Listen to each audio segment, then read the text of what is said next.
Hello everyone. आज अपन आगे का पढ़ेंगे रैंडम वेरिएबल्स। ठीक है, अभी तक अपन ने सिर्फ इनके इंट्रोडक्शन पढ़े थे। अब मेन सिलेबस यहाँ से स्टार्ट है अपना रैंडम वेरिएबल। नई चीज़ें यही पढ़नी है। सबसे पहले रैंडम वेरिएबल होता क्या है। रैंडम वेरिएबल का मतलब ये है कि अपन जब भी किसी की प्रोबेबिलिटी निकालते हैं तो उसका कुछ ना कुछ आउटकम मिलता है। मतलब कोई भी इवेंट है अपने पास, इवेंट है तो इसका कुछ ना कुछ आउटकम होगा। आउटकम को किसी फंक्शन के द्वारा रियल नंबर पर मैप कर दें तो वो कहलाता है रैंडम वेरिएबल। मतलब कोई भी इवेंट है, उसका आउटकम आया, अब आउटकम को एक रियल नंबर से रिप्रेजेंट कर दें तो वो रैंडम वेरिएबल कहलाता है। ठीक है, अब इसकी डेफिनेशन क्या है। If f is a random variable, R से डिनोट करेंगे और इज अ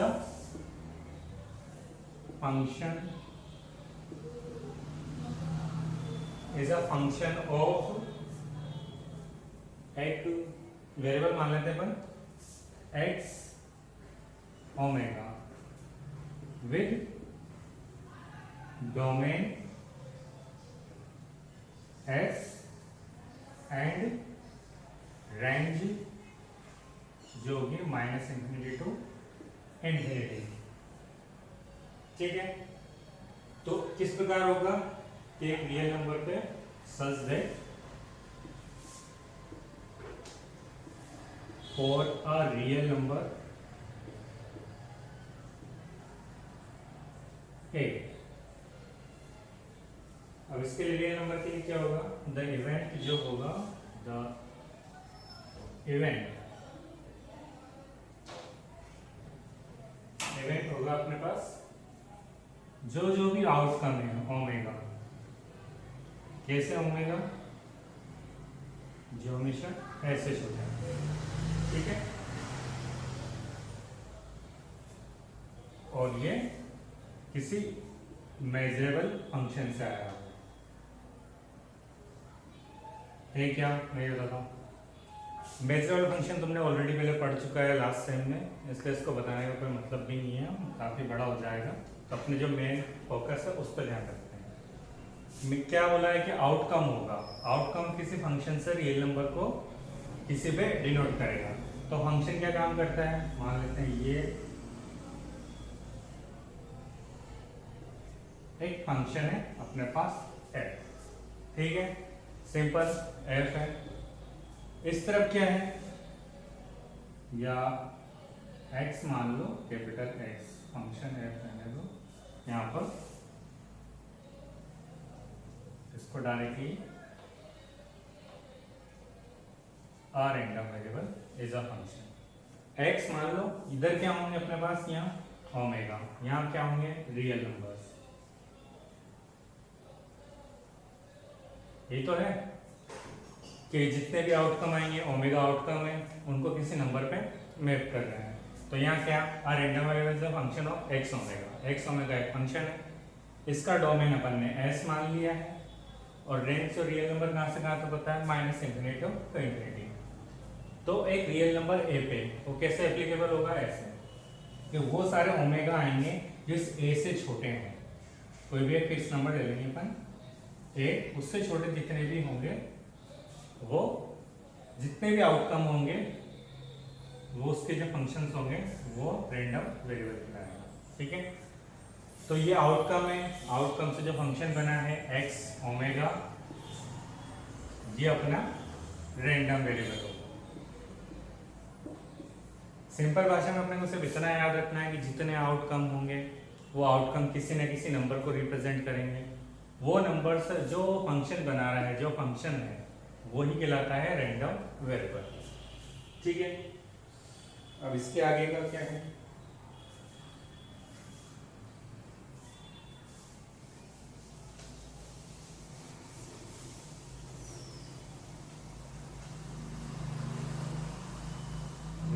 वेरिएबल के बाद होता है डिस्ट्रीब्यूशन फंक्शन।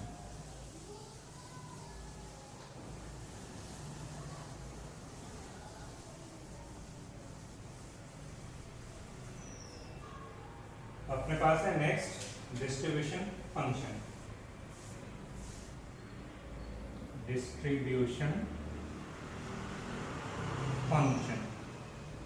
अब डिस्ट्रीब्यूशन फंक्शन क्या होगा कि जो रैंडम वेरिएबल है उसका जो डाटा है वो किस टाइप से दिखा हुआ है, मतलब डिस्ट्रीब्यूट किस हिसाब से किया है। ठीक है, तो देखो सबसे पहले तो let X be a random variable. X को अपन ने एक रैंडम वेरिएबल मान लिया है, तो फंक्शन दें the function F defined by इस टाइप से ये फंक्शन डिफाइंड होगा कि जो रैंडम वेरिएबल की प्रोबेबिलिटी है वो अपने को निकालनी है। तो ये कहलाएगा अपने पास डिस्ट्रीब्यूशन फंक्शन। और इसकी वैल्यू क्या थी अपने पास, अपन ने भी पढ़ी है, ओमेगा इस एक्स से छोटा।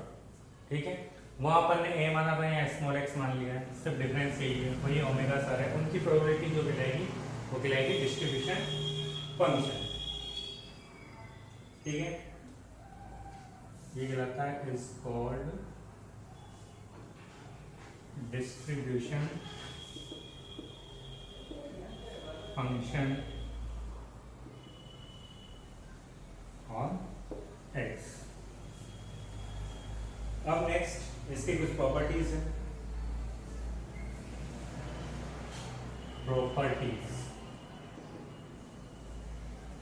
प्रॉपर्टीज क्या होगी कि कुछ पॉइंट्स है फिक्स है, अपन ने इस टाइप से माना है कि f is the distribution function then and let f is a distribution function if a less than b। इस टाइप का डिस्ट्रीब्यूशन फंक्शन है। Then p a less than x b, ये हो जाएगा F B minus F A. ये काफ़ी important है, ये तुम्हें याद रखना है। और फिक्स से ही इनइक्वालिटी यहीं लगेगी, यहाँ नहीं लगनी चाहिए, ये यहाँ हटनी नहीं चाहिए।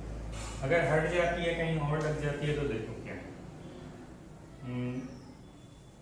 केस फर्स्ट, अगर इसको मैं यहाँ भी लगा देता हूँ तो कौन ऐड हुआ है, प्रोबेबिलिटी ऑफ ए।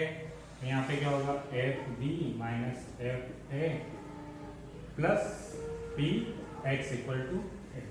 इसकी प्रोबेबिलिटी ऐड हो जाएगी। केस सेकंड, अगर एक्स पे तो रहे और यहाँ से हट जाए तो वो क्या होगी, F B minus F A. एड कौन हो रहा है, ये एक्स इक्वल टू ए पे, लेकिन यहाँ से हट गई तो minus e X equal to B पे। ये याद रखना है, नोटेशन हमेशा ऐसा ही होना चाहिए। अगर इनमें से कोई चेंज है तो उनको इस टाइप से चेंज करेंगे, क्वेश्चन करेंगे उससे समझ में आ जाएगा कैसे क्या रहे। लेकिन मेन प्रॉपर्टीज यही है। ठीक है, अब नेक्स्ट है अपने पास discrete random variable. Random variable के टाइप्स हैं, दो टाइप के होते हैं, एक डिस्क्रीट एक कंटिन्यूअस।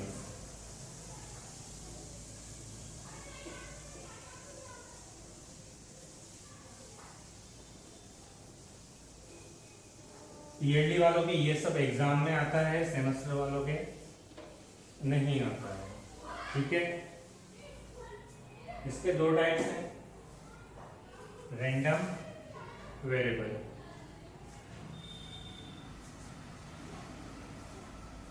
Discrete and continuous. दो टाइप के हैं, एक तो डिस्क्रीट एंड एक कंटिन्यूअस।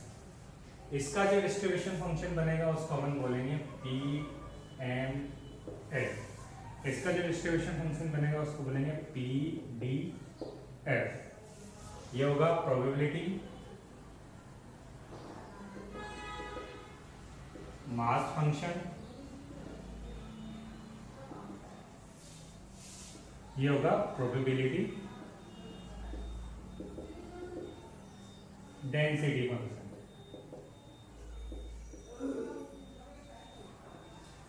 देखो डिस्क्रीट होगा तो डिस्क्रीट में कुछ कुछ पॉइंट होंगे, मतलब इस टाइप से डाटा होगा,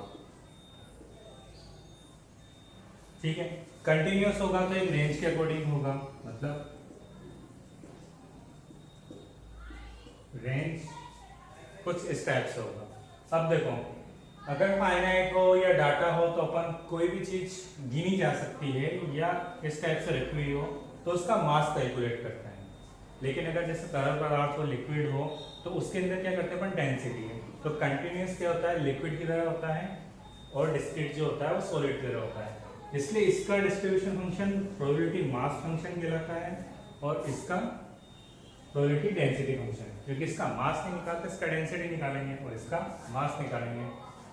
सिर्फ यही है कि इसको तो कहेंगे प्रोबेबिलिटी मास फंक्शन डिस्क्रीट का, कंटिन्यूअस का प्रोबेबिलिटी डेंसिटी फंक्शन। अब इनके फॉर्मूलाज क्या है, इनकी डेफिनेशन वगैरह, ये हो जाएगा P X equal to X, probability of X equal to X I. इसको अपन मान लेते हैं पी आई या 0। अगर ये इसमें रहेगा x इक्वल टू एक्स आई, जो भी अपने पास मिलेगा x इक्वल टू एक्स आई, तो ये वैल्यू आएगी, एंड अदरवाइज, ठीक है। अगर अपने पास जो आउटकम आ रहे हैं वो सही आ रहे हैं तो पी आई किसी न किसी प्रोबेबिलिटी मिलेगी। अगर उस सेट के बाहर का क्वेश्चन है, मतलब बाहर का है, तो 0 होगा। जैसे ये एक डाइस है, डाइस में थ्रो करने पर 7 आने की प्रोबेबिलिटी क्या होगी, 0 ही हो सकती है, क्योंकि डाइस में कभी भी 7 नहीं आता है। तो ये इसी टाइप से है, अगर वो उस स्पेस में आ रहा है, सैंपल स्पेस में, तो उसकी प्रोबेबिलिटी निकल जाएगी, अदरवाइज 0 होगी। ये सभी में अपन लिखेंगे तो 2-2 लिखेंगे, अगर सैंपल स्पेस का है तो उसके कुछ ना कुछ मिल जाएगा, अदरवाइज 0 मिलेगा, ठीक है। इसके ढंग से लिख लेते हैं अपन, क्या है, if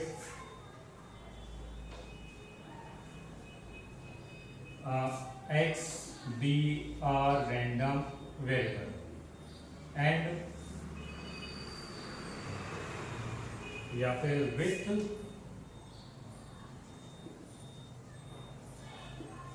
discrete या distinct values x1 x2 xn, ये आगे तक यहाँ तक है, then